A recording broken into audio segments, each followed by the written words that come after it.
पिछले वीडियो में हमने जाना कि संज्ञानात्मक विकास एक निश्चित अवस्थाओं के क्रम में होता है। तो आज का हमारा टॉपिक है पियाजे की संज्ञानात्मक विकास की 4 अवस्थाएं, जिनके निश्चित क्रम में बालक का संज्ञानात्मक विकास होता है। पियाजे के द्वारा ये 4 अवस्थाएं बताई गई हैं, जिनके क्रम में संज्ञानात्मक विकास आगे बढ़ता है। सबसे पहला है इंद्रिय जनित गामक अवस्था, जिसकी शुरुआत जन्म से लेकर 2 वर्ष तक रहती है और मानसिक क्रियाएं इंद्रिय जनित गामक क्रियाओं के रूप में देखने को मिलती हैं। इसका अर्थ यह है कि इस उम्र में जन्म से लेकर 2 वर्ष तक बच्चा जो भी क्रियाएं करता है, शारीरिक क्रियाएं, उन्हीं के आधार पर उसकी मानसिक क्रियाओं की अवस्था को, उसकी वृद्धि का अंदाजा लगाया जाता है। जैसे भूख लगने पर रोकर व्यक्त करना। जन्म से लेकर 2 वर्ष तक बच्चा देखने को मिलता है कि भूख लगने पर रोकर व्यक्त करता है, और जैसे जैसे उसकी उम्र बढ़ती है तो वो अपनी गामक क्रियाओं से अपने आसपास के वातावरण को समझाने की कोशिश करता है कि वो क्या चाहता है। इस अवस्था की एक पहचान ये भी है, इंद्रिय जनित गामक अवस्था की, कि बालक प्रत्यक्ष वस्तुओं के अस्तित्व को ही स्वीकार करता है। जैसे इसके उदाहरण स्वरूप आप ले सकते हैं कि अगर कुछ चीजें जन्म से लेकर 2 वर्ष तक ये देखने में आता है कि बच्चे के सामने प्रत्यक्ष रूप से प्रस्तुत की जाती हैं, तो उसके अनुसार तभी तक उनका अस्तित्व रहता है जब तक वो उसके सामने प्रस्तुत रहती हैं। अगर किसी वस्तु को वहां से हटाकर छुपा दिया जाए तो बच्चे के मस्तिष्क में उसका अस्तित्व समाप्त हो जाता है। यानी वो अभी मानसिक रूप से इतना विकसित नहीं होता कि वो छुपाई गई वस्तु के बारे में ये सोच सके कि वो वस्तु मौजूद है। तो प्रत्यक्ष वस्तु जो उसके सामने होती है उसी के अस्तित्व को वो स्वीकार करता है। कार्यों द्वारा व्यक्त बुद्धि।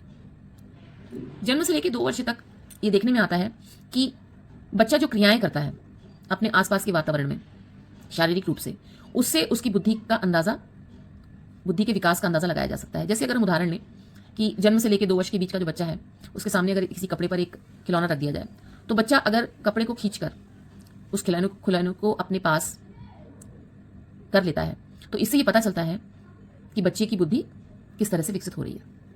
तो बच्चे के जो कार्य होते हैं, उसकी जो इंद्रिय जनित गामक क्रियाएं होती हैं, उनसे पता चलता है कि बच्चे की बुद्धि किस तरह से विकसित हो रही है।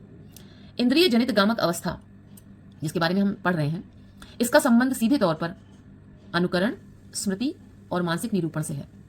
यानी जब बच्चा जन्म से 2 वर्ष के भीतर का होता है तो वो अपनी इंद्रिय जनित गामक अवस्था में होता है, और वो अनुकरण करके उसका कितना विकास हो रहा है, मानसिक विकास, और स्मृति में रखते हुए चीजों को, और अपने मानसिक अवस्था का, मानसिक विकास का कितना इस्तेमाल, किस तरीके से वो इस्तेमाल कर पा रहा है, इसी आधार पर वो अपने मानसिक विकास को प्रदर्शित करता है। पियाजे की 4 संज्ञानात्मक विकास की अवस्थाओं में दूसरी अवस्था है पूर्व संक्रियात्मक अवस्था। पहली अवस्था थी इंद्रिय जनित गामक अवस्था, दूसरी अवस्था है पूर्व संक्रियात्मक अवस्था।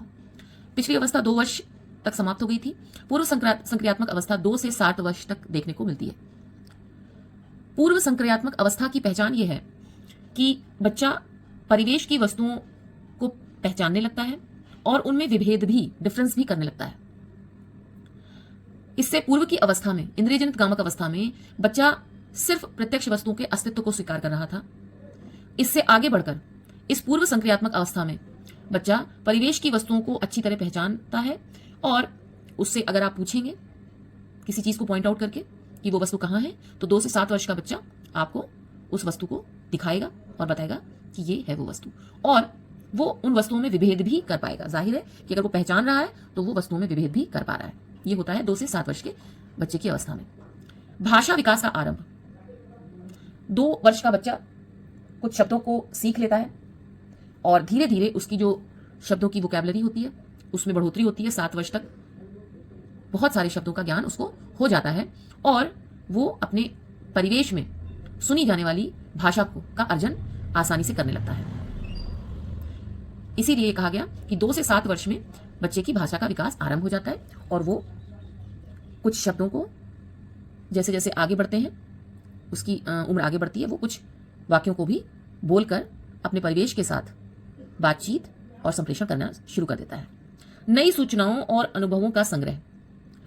पूर्व संक्रियात्मक अवस्था 2 से 7 वर्ष में बच्चे का मानसिक विकास इतना हो जाता है कि वो नई सूचनाओं का संग्रह, यानी कुछ चीजों को वो याद रखने लगता है और उसको अपने अनुभव पूर्व अनुभव उसके कुछ संग्रहित हो जाते हैं और इसी के साथ उसका मानसिक विकास वृद्धि करता है। समस्या समाधान करने के अधिक योग्य हो जाता है।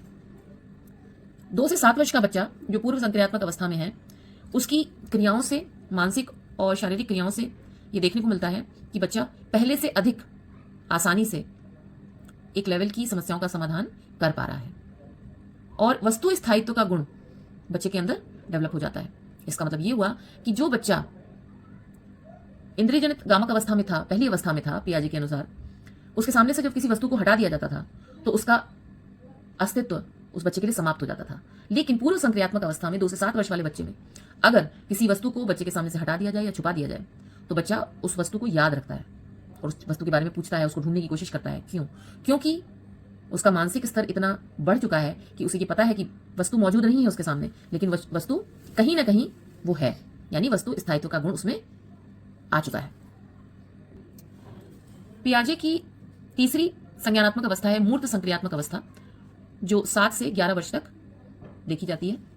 मूर्त संक्रियात्मक अवस्था में ध्यान देने की बात यह है कि यहां पर मूर्त रूप से वातावरण में जो भी बच्चे को दिखाई दे रहा है, समझ में आ रहा है, उसके आधार पर उसकी क्रियाएं देखने को मिलती हैं। जैसे वस्तु पहचान क्षमता का विकास हो जाता है और जाहिर है कि जब बच्चा वस्तुओं को पहचान रहा है तो उनमें विभेद भी कर पा रहा है, उनमें डिफरेंस भी समझ रहा है कि जैसे कोई वस्तु खाने की है तो उसकी मानसिक क्षमता का विकास इतना हो गया है कि वो खाने की वस्तुओं को, खेलने की वस्तुओं को विभेद कर पा रहा है।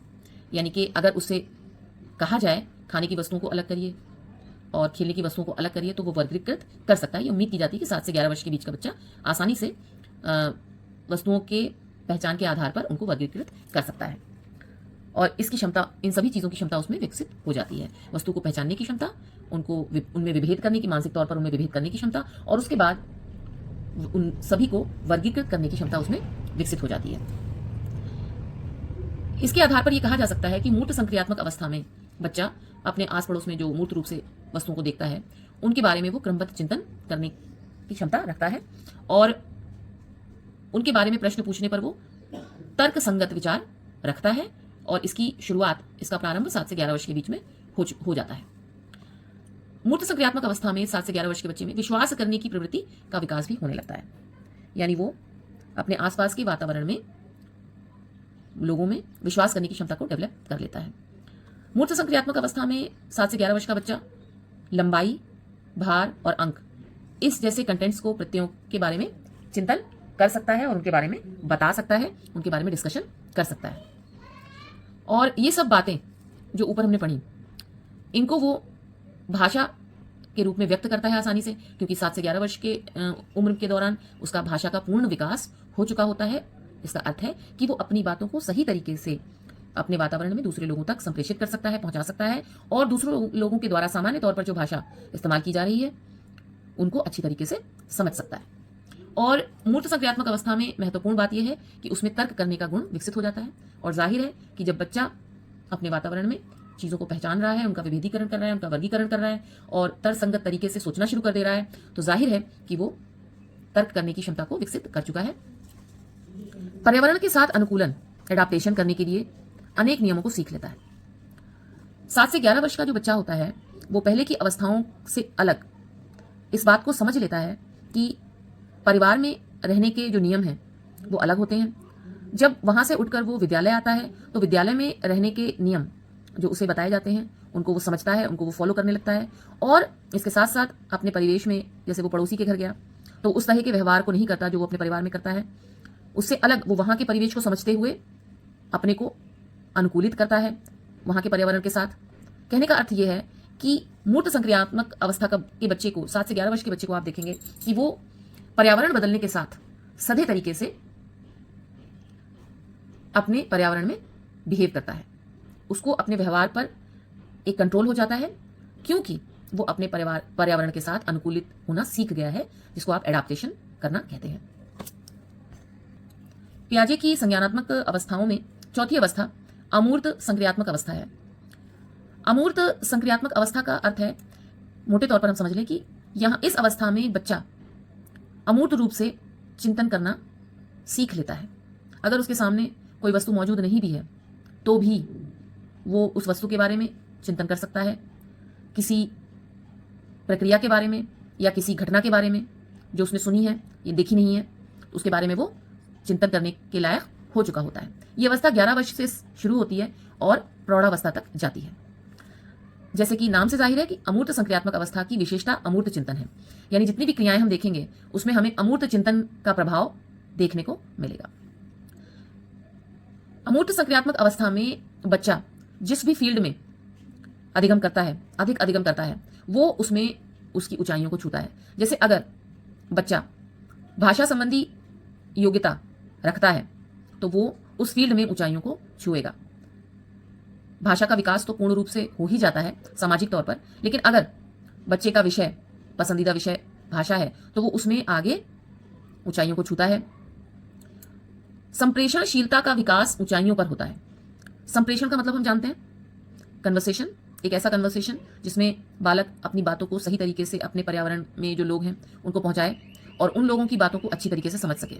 तो अमूर्त संक्रियात्मक अवस्था में संप्रेषणशीलता का विकास अत्यधिक हो जाता है कि बातचीत के दौरान वो सिर्फ कही हुई बातों को ही नहीं, जो चीज़ें नहीं भी कही जा रही हैं उनको भी समझने के काबिल हो जाता है, और इसी को संप्रेषणशीलता के विकास की ऊंचाइयां कहते हैं। संक्रियाओं का संगठन, उच्च स्तर की संक्रियाएं।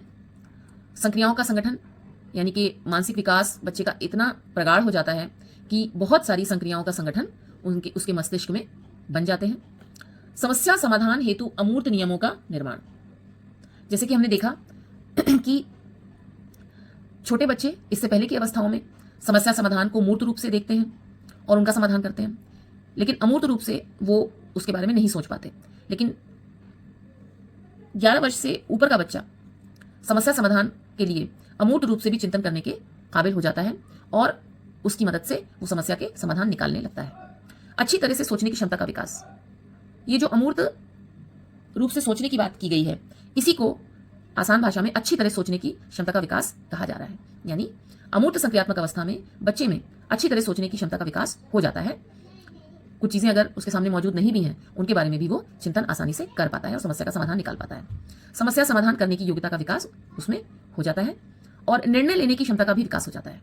क्या सही है, क्या गलत है, कि किस निर्णय से फायदा होगा, किस निर्णय से नुकसान हो सकता है, ये सब अमूर्त चिंतन के अंतर्गत आता है, क्योंकि निर्णय लेने पर ही कोई रिजल्ट प्राप्त होता है। लेकिन बच्चा जब निर्णय लेने से पहले अमूर्त रूप से उसके बाद जो रिजल्ट निकलने वाला है उसके बारे में सोचने के काबिल हो जाता है, तो ये कहा जाएगा कि वो निर्णय लेने की क्षमता का विकास उसमें हो गया है।